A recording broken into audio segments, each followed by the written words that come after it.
生活因守护而美好。本节目由中国人民保险独家冠名播出。上海对我来说是既熟悉，但是又很陌生。我的命是上海给的。上海最吸引我的是，什么样的人都可以找到容身之处。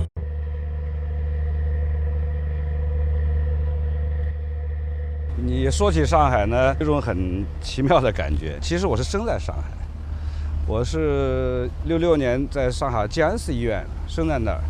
生出来之后大概几个月，那我母亲的工厂啊什么，就还有我父亲都一块就去了这个三线，因为那个时候大批的全是上海过去的人，所以我们在那里有一个小社区，大家都说上海话，但实际上经过那么多年，慢慢的这个大家也就没法说自己是上海人了，所以这个城市对我来说是既熟悉，但是又很陌生。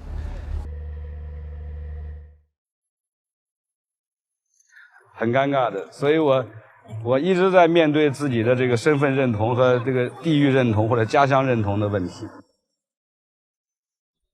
我是王小帅，电影导演，《地久天长》、17岁的单车、青红等等是我的作品，你或许有所了解。有人认为我是一个成功的导演，实际上我并没有这样的野心和雄心。拍电影是我度过时间的方式，并不是成功的方式。在57岁的这一年，纪录片《何不秉烛游》找到了我。他们没有安排我夜游我度过童年的贵阳，度过青春的武汉、北京、福建，以及我因为拍摄电影扎根过的那些土地，而是选择了上海。这个夜游上海的这个计划我觉得挺好，冥冥之中有一种好像来完成一个什么心愿的感觉，但是能够撞上什么人就随缘吧。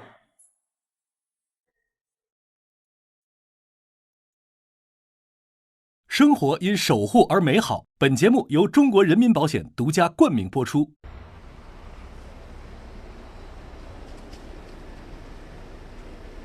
来到了这个褶皱里面，其实有时候褶皱里更好玩，老选那个明信片的地方，当然也都是上海，但这个就特别有意思。哦，260阿拉看看吹口啊，看看吹口。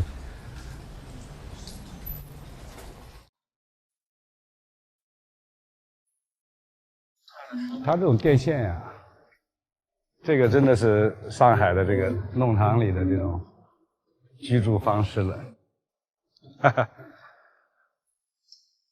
啥个牌子啊？可以叫凤凰，应该是凤凰。老嘞，这车子老了。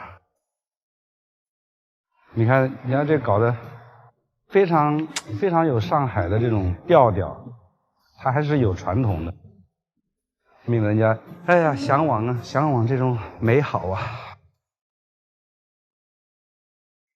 其实一个城市这种褶皱里的东西啊，能够体现普通的百姓的他这种生活的这种样貌。拿好，阿拉看看，阿拉进来看看，搿收个啥么子啊？枣子。8毛，8角。说你连车都是不能。是箱子。干嘛你们了？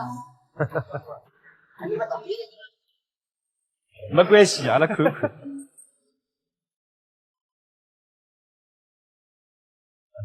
这位啊，辛苦了。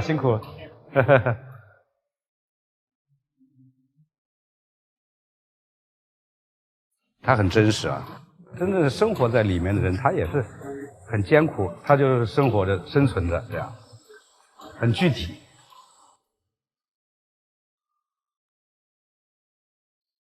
谢，阿拉看了去美好。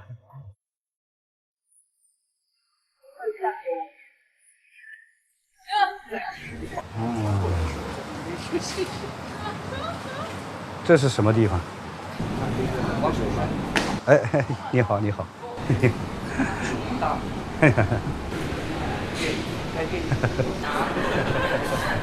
帅导，坐，应该和我坐一桌。我现在不知道他们谁是要跟我做的。我该怎么称呼你？他们说都叫你帅导，对吧？帅导可以好一点啊。OK，就是你好，体现了我的帅字儿。你是？我叫玫瑰。玫瑰 Rosa 啊。这位导演组安排和我偶遇的小姑娘，是一名自由插画师，也是我今晚拜访的第一位异乡人。玫瑰出生在兰州，长在新疆。少年时期跟随地质工作的父母在各个城市迁徙，直到18岁那年来上海念大学，让他决定留在这座城市。过去的10年，反倒是上海让我真正找到了家的感觉。因为这座城市是我自己选的，这再也不是跟着父母去哪里，我愿意去和街道发生连接了。但是玫瑰喜欢上海的原因和很多人不一样，是因为梧桐树。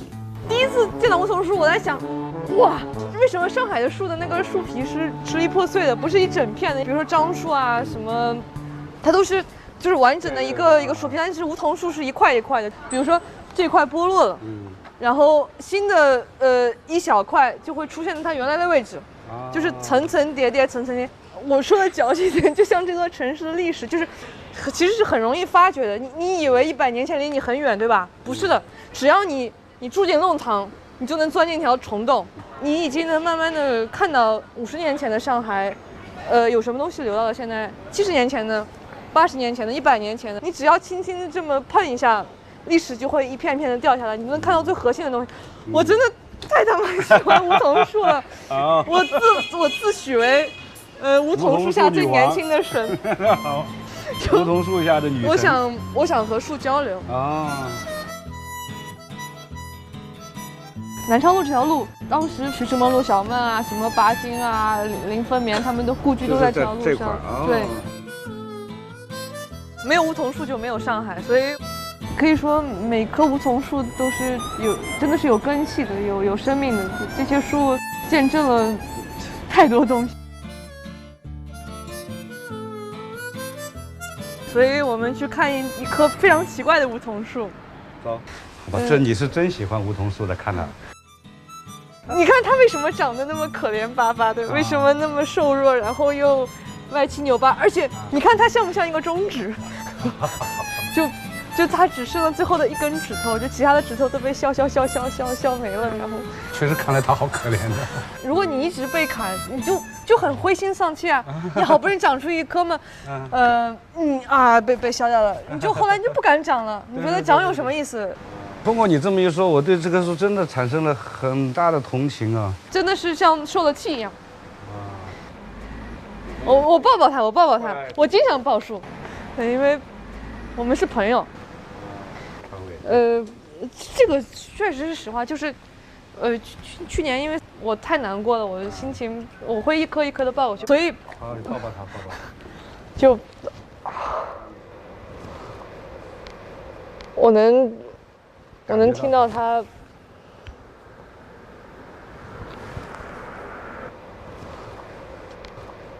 啊，好好活着。好。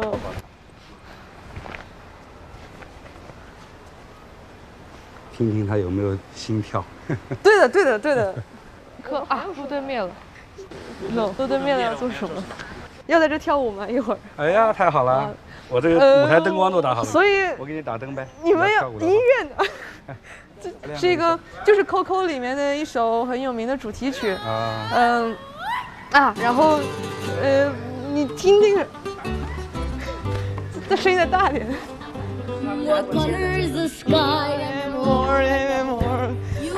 太生硬了吧！Where should I put my shoes? I'm your more, I'm your more. I say put them on your head. I'm your more, I'm your more. 我觉得如果有一天，所有的里弄社区都被赶走，然后变成了改造完的东西，我真的要跳红浦江了。我的命是上海给的。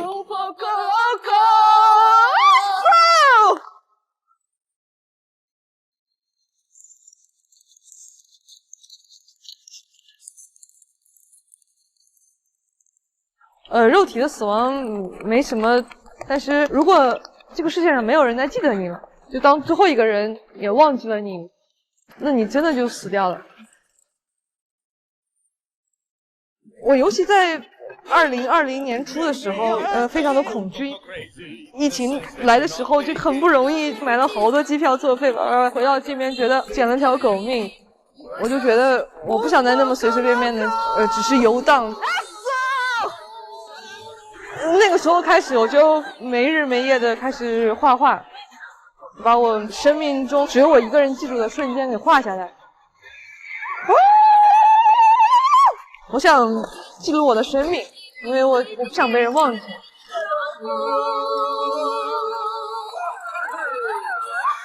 啊！哦。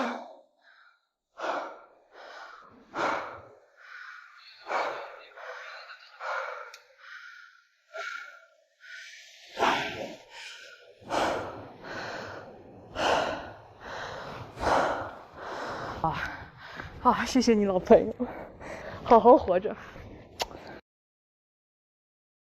Remember me, though I have to say goodbye. Remember me, don't let it make you. 我真的是一直在思考自己，就从活着的本身，不如这个玫瑰对一个东西的这种掏着心窝子的这种爱，特羡慕的。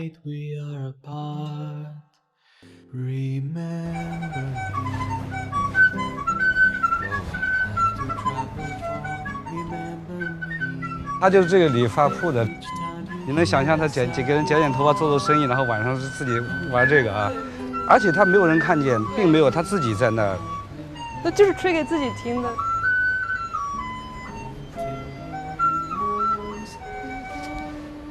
白日梦嘛，这个是很美好的，唤醒你的自由、奔放、独立的这种，要敢做梦。首先，在中国的城市里，上海是一个可以合法合理的做白日梦。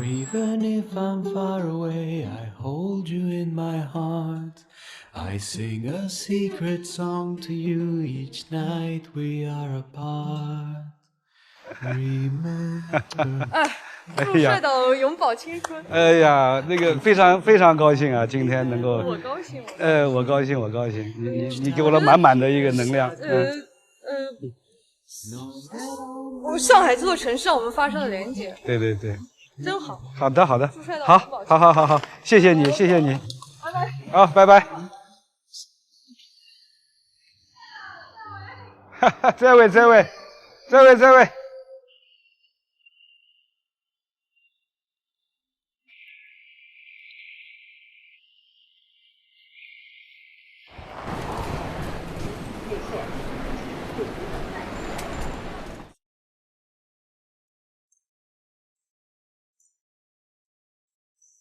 来上海之前，你也不知道要见这些人吗？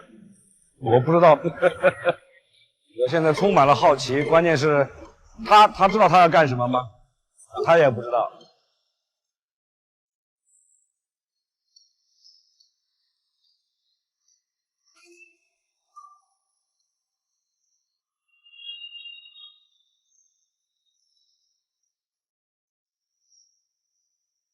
你看过有一个电影吗？什么电影？叫《出租汽车司机》。没有。就那个人身上就别满了枪，穿那个大罩子，就站在一个面前这样看着他。把那个人看毛了。你看这样子的见面尴不尴尬？有一点儿吧，我可能 expect 他会跑过来直接跟我说你好，我是谁谁这样，但是他过来先看了我一会儿，然后就他刚刚讲说有没有把你看毛，我觉得有一点。Helen 是和我今晚一起夜游上海的第二位异乡人。她出生在新疆，8岁和父母来到上海定居，如今过着黑白分明的生活。白天上演白骨精，在咨询公司负责品牌战略咨询，晚上化身练习生，写歌、创作、练舞，到朋友的酒吧驻唱。他和导演组提出想请我解答的困惑是：白天和夜晚哪一个是表演的角色，哪一个又是真实的自我？现在谁有现金呢？我那个衣服里还有现金，都没有现金。现在真的要都不好要了。他可能是觉得有点害怕了，走吧。我看过一个理论是说，如果你本来在做一件什么事情，这个时候突然意识到别人在看你，在盯着你看，或者说是有镜头对着你，这个时候你做原本也是很平常的事情的时候，你都会可能出错的概率会增加。这是因为你意识到别人的目光投射在你身上，然后会改变你本来很平静、很平常的动作。对，像刚才我一见你看了你一眼，但还没有相机。如果一般那个相机拿出来，每个人都觉得你在冒犯他，他会觉得你在干什么，或者我哪里有问题了，对吧？有种侵犯感。对，因为本质上你害怕被 judge， 就是你害怕被评判。突然之间这个阵仗对谁都受不了，再加上他的身份，他肯定会更加的恐慌，有一点冒犯他了。我觉得在这么一个刚才说特别繁华的地方，他要跪在那里的话，一定是遇到问题了。我觉得一定是遇到问题了。实际上是刚才是特别想给他点钱帮他一下，但是现在人都不带现金了，真是特别遗憾，还吓着他了，特不好。很遗憾。好，没有现金。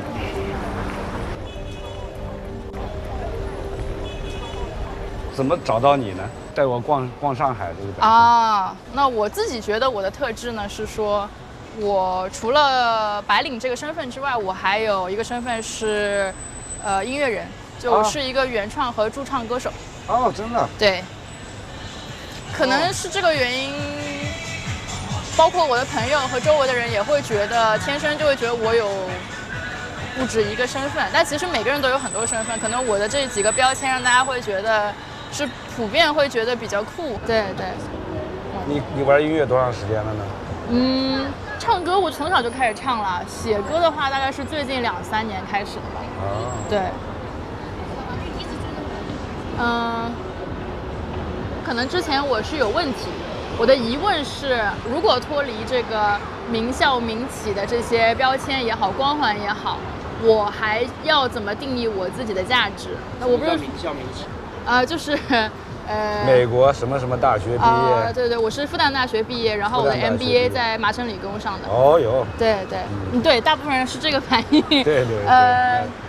对，那这个我当然也觉得很引以为傲了，但是我相信它不是完全定义我的。所以呢，在这个之外，还有什么是定义了我，或者说我需不需要被定义？其实这些都是一些问题。要想寻找到人的最本真的一面是非常困难的，因为每一个人在这个社会里，其实是就正常去扮演一个角色。你真正意识到自己是喜欢这个角色的话，把它演好，挑出来，这就是我的，那索性呈现出来就好了，没有什么不好意思的，每个人都在扮演，不要去看别人的眼光的啊。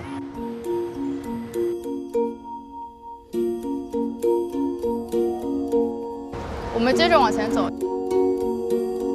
这个地方是最热闹的，所以说真是人来人往。这个点多出来的声音就是那个广场舞。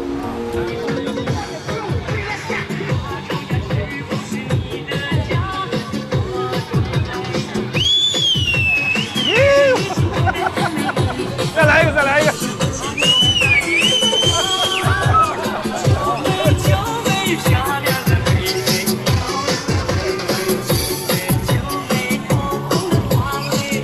开始出现了，属于自由舞法、自由舞步，不属于哪种类型的，自发创作出来的。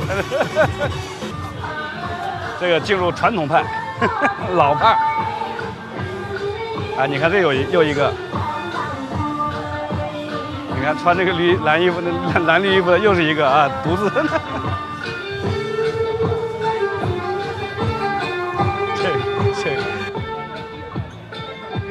有些人没有意识到他还会跳，有些意识到他就会看过来。最好的跳舞的状态就是，你觉得没有人在看你，你就是管自己跳。他们也知道自己要什么，就是说我就是来，开心的，我就来释放的。因为在这个环境下，他们已经习惯了被看。对，这个人还能来一个？我来，跟进去我跟着这个啊，来好，可以。来，我帮你拿包。好，谢谢。啊，我跟着学一下。没有沉默，却对你抓得更紧。没有了你，我的世界雨下个不停。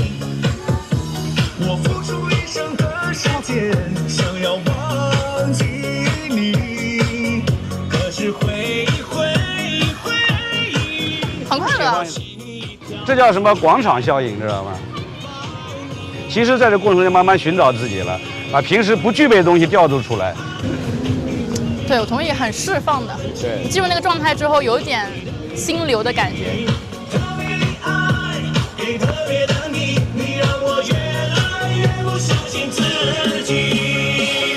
从真正深入到他们那个里面那个，我就想，假如说我生活很单调的话，我也希望有人组织起来在那里耍一耍，在影响别人之前回去睡觉。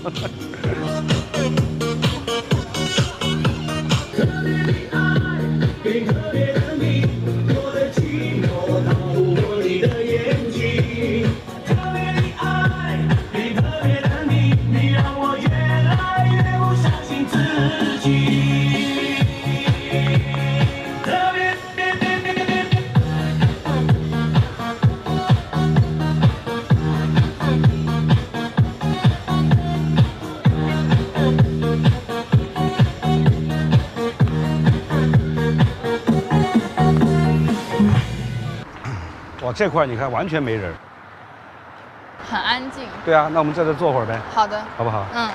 刚才那个那么热闹的，突然之间就隔了一条路不到的距离。对。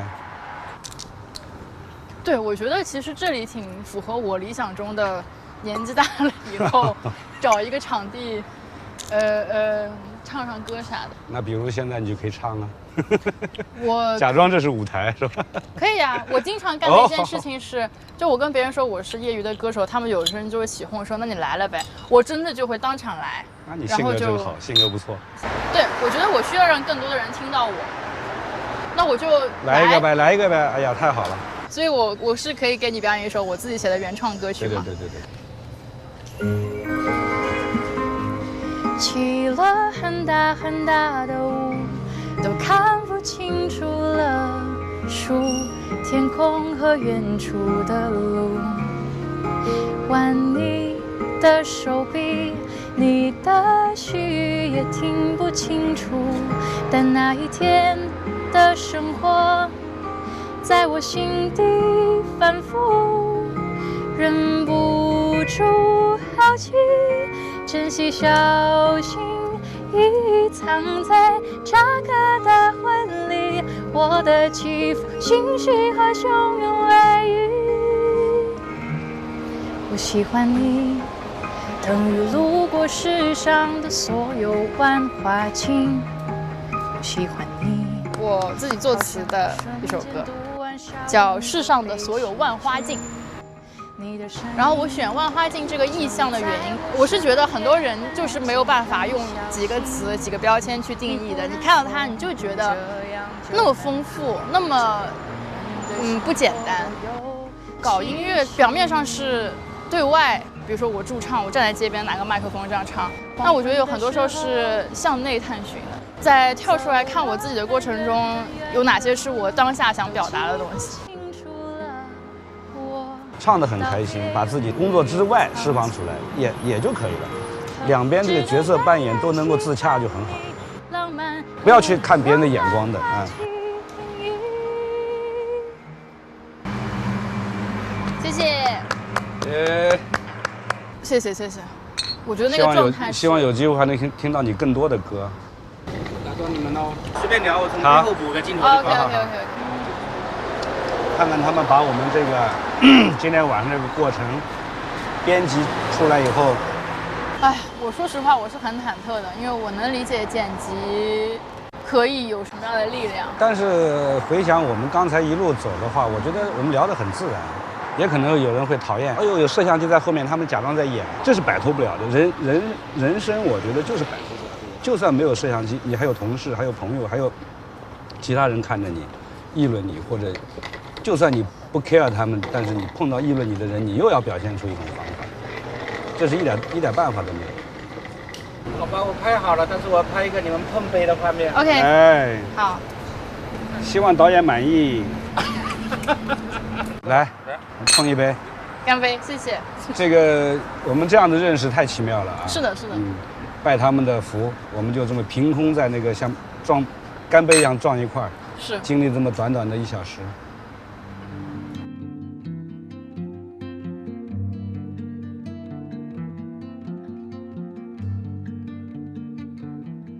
他8岁就到上海了哈，其实应该算是一个老上海了嘛，但是他没有把自己当成上海人，我觉得他的归属感还不是在这儿。就特别理解啊，因为我不就是这样吗？典型的搞不清楚我是哪里人的一个概念。我生在上海，很小就到贵州，从贵阳回来到武汉，武汉又待几年到北京，北京又到福建，福建又回河北，然后又回到北京生活。内心不能完全找到归宿的。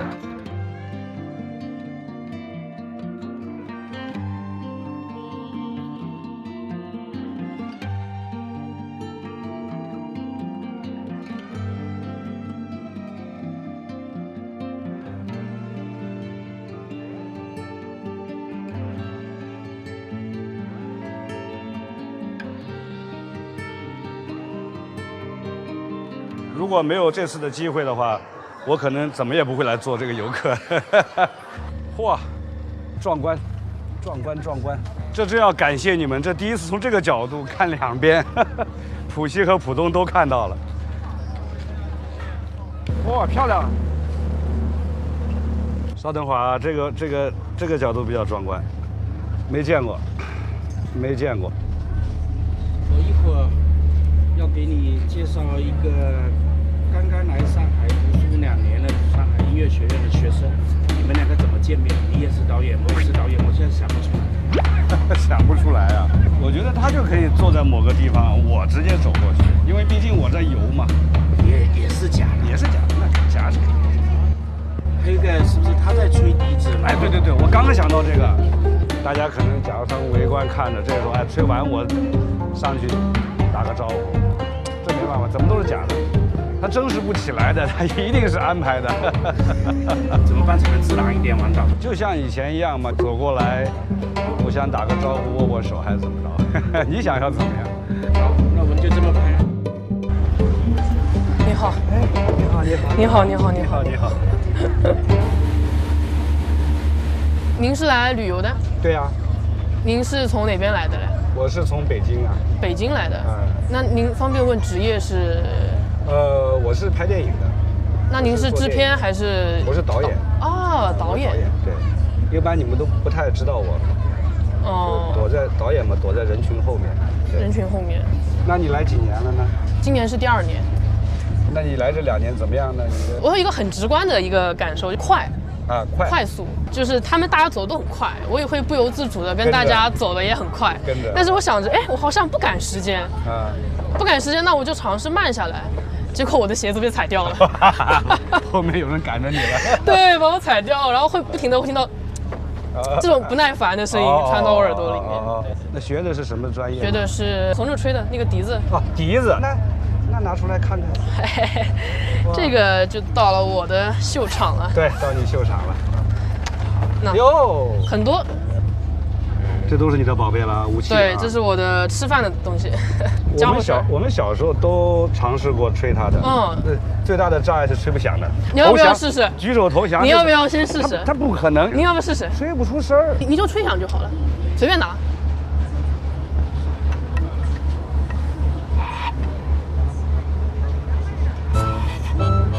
你看我的嘴型，就是我们先保持一个微笑的嘴型，对，微笑，然后中间留一个小洞洞。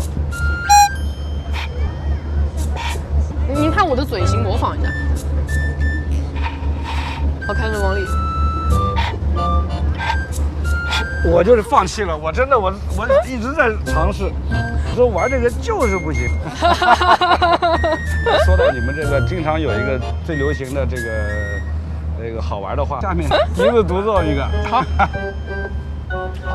好嘞。好，我吹一个那个鹧鸪飞的快板选段。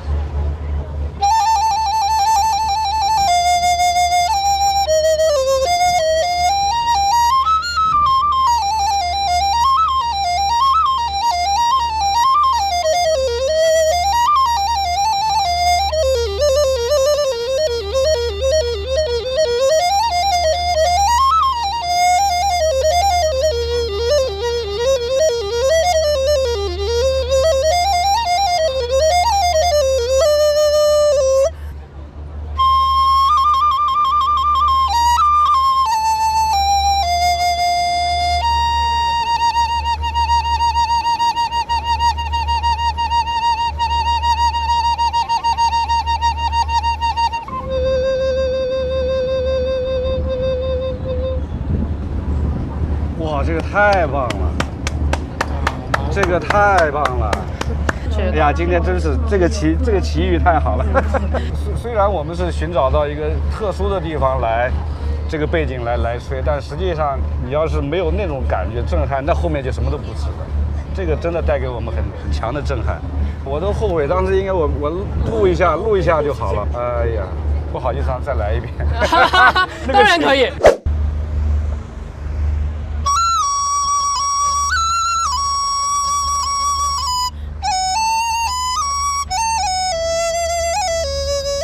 想不想呢？想不想老家？想，因为上海这个城市对我来说比较陌生。我看到一些宏伟的景，我会自动的脑子里面把它想着，哎，我现在在黄浦江上嘛，我就会联想到我家乡的那个湘江，湖南的湘江。这个楼，那跟我家里面那个大楼不是一样的吗？这样可以帮助我迅速的适应环境。就必须适应，这样就跟那个思乡的情节对，去消解一下。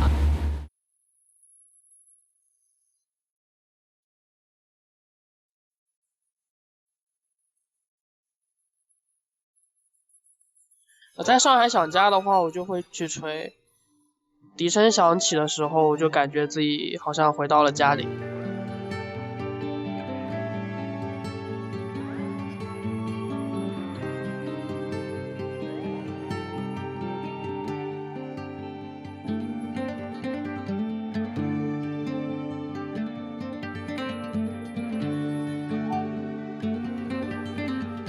太奇妙了，所以这种奇迹啊、奇遇啊，我觉得这太让人兴奋了。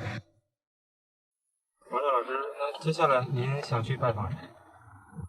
我还真不知道，他那个有一个书法家吧，他好像因为某种原因，是不是右手不能写字了？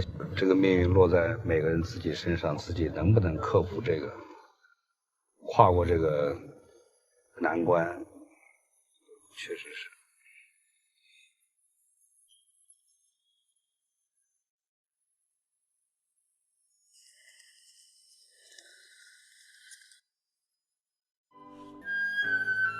远处有个小摊儿，是在这么一个荒凉的地方，那是很神奇啊，很荒诞。看看去。哟，这个是个什么地方呀？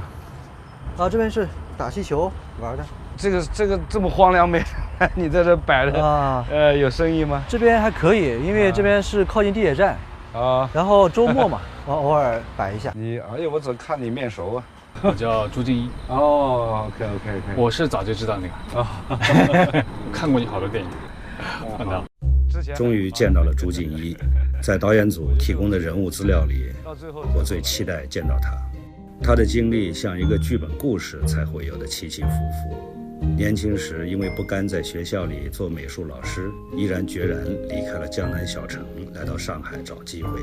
刚到上海的日子过得和他的发型一样潦草。3年前，一个偶然的机缘，他自创的南门字体在网络上走红了，那是多么的意气风发。然而，又是一个偶然，命运在他最狂妄的时候，拐了一个弯儿。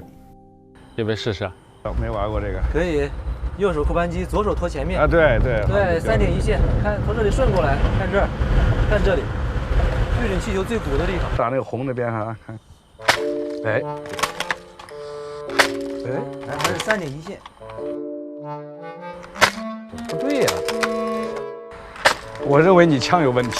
我来试一下。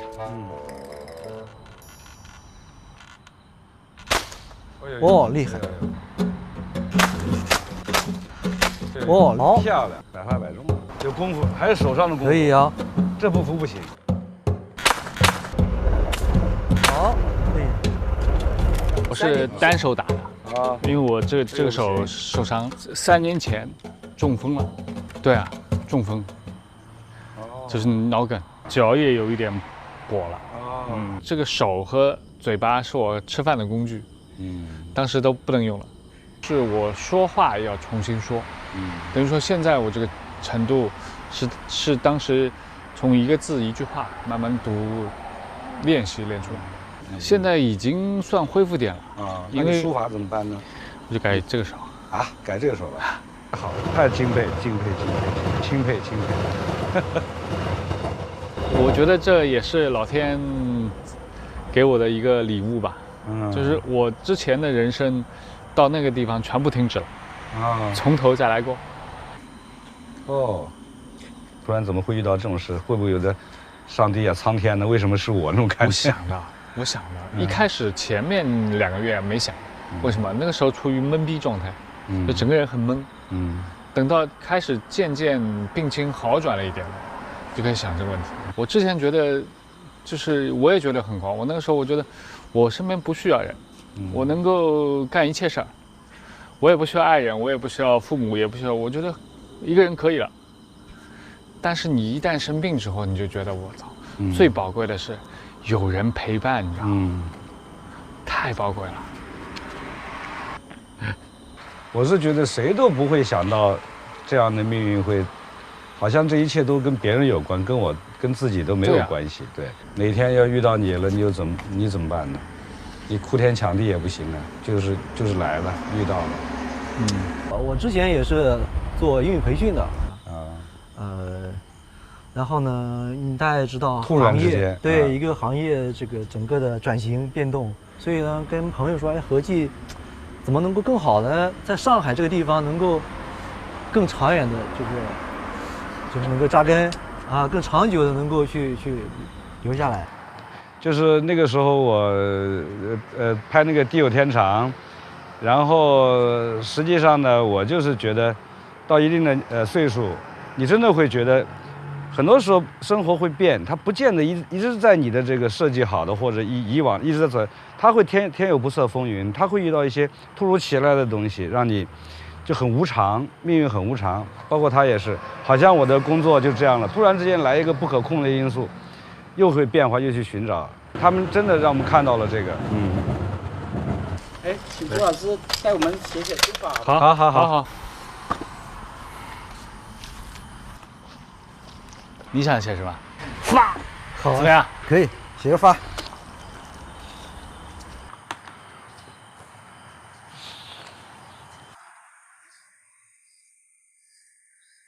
我看过一个电影，有一句台词：“我死也要死在上海。”对，我觉得一个人有一种命数，跟一个城市有相连的。我觉得我就是跟上海有这么一个关联。我觉得上海最吸引我的地方是它的多样性，什么样的人都可以在上海找到他的容身之处。这太奇妙了，你知道吗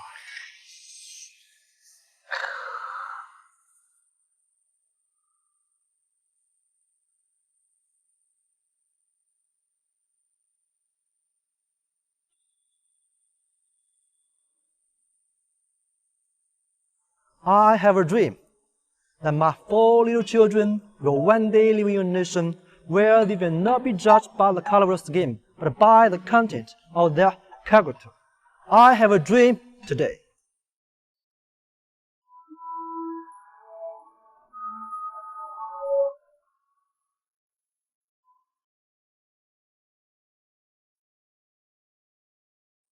人生的好多东西其实就是被选的，但是我不觉得好像每一次这样的选择就好像必须要有什么象征的意义。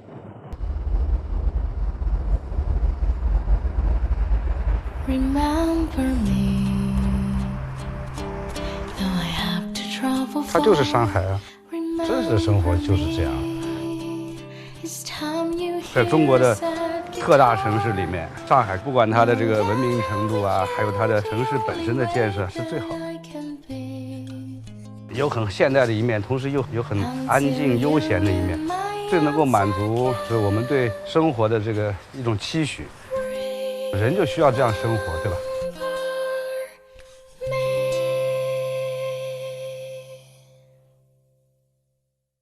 生活因守护而美好。本节目由中国人民保险独家冠名播出。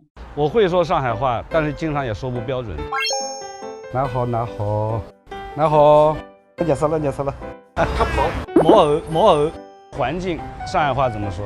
纬京。错了。鬼京啊。哎，大海。哎，这个怎么说啊？我真的不知道。对啊，它还没有那个前后语句的话，你单拎出来很难说的。到底是堵海？肯定不是堵海。打海。一般那个上海话也不会说打海的，就可能直接就大海啦。对啊，应该是这样说的。说着上海话，突然就来了个大海。会突然来一句非常正宗的普通话的那个词，大海啦。对，是这样，是这样。更多精彩内容尽在新浪娱乐、微博纪录片、新浪综艺。感谢知乎对本节目的大力支持。